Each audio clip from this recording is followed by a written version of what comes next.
I think it's important for you all to know that what's happening today is a direct work of the Holy Spirit in my life and in your life.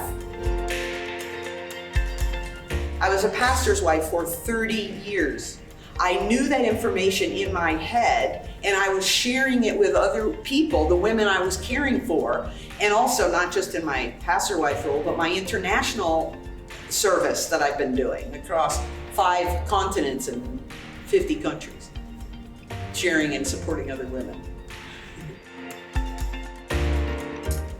Not the shadow, it's not what I was meant for. God has a bigger purpose. And really, I'm convinced of this. I'm not the only one, but I'm convinced of this. In order to walk in that purpose, we have to know who we are. I've done a lot of things, but the reality is that was out here. And I'm not saying that God can't use those things, that he didn't lead me to do that, but to really be aware of my purpose, where I'm going, where he's calling me to go. I need to know who I am and what's going on in here. Trauma is a thread for all of us, and it's for all human beings. I'm not just saying only for women. It's just that I happen to be a woman, so I'm talking about trauma for women. Crying out to God about, why was I born into this household?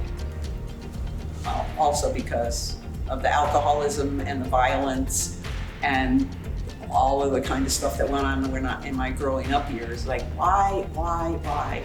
And the image of God, she shared it, but God gave it to me too, that God was right there when I was conceived. He was there. It's a mistake. It wasn't a test. Here, let's put this little one right over here so that we can see how strong she really is. That's not it at all. He was right there, and he's been beside me ever since.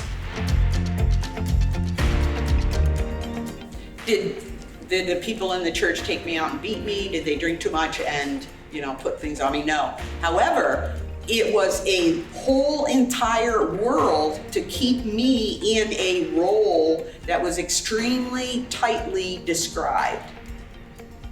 And in that process, there were expectations there was no way that I could ever sort out. I could never meet them. If there were 100 people in the church, there's 100 different sets of expectations, and I was expected, because that's what you have to do as a pastor's wife, plus in the past, if I'm gonna stay alive growing up. If I was gonna stay alive, I had to please my parents. I had to do what they expected to the best I possibly could, even then it wasn't enough.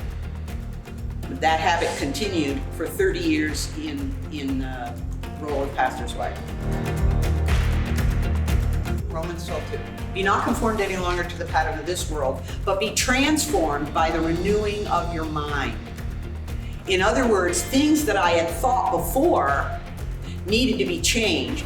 Get biblical truth all the way down, not just in my head, but my mind was important to be the driving factor for that, for truth. In light of my long history of walking with the Lord, he's rescuing me every day. Rescues. Jesus saves. It's current, present. Jesus saves. That's the same as rescue, in case you didn't know.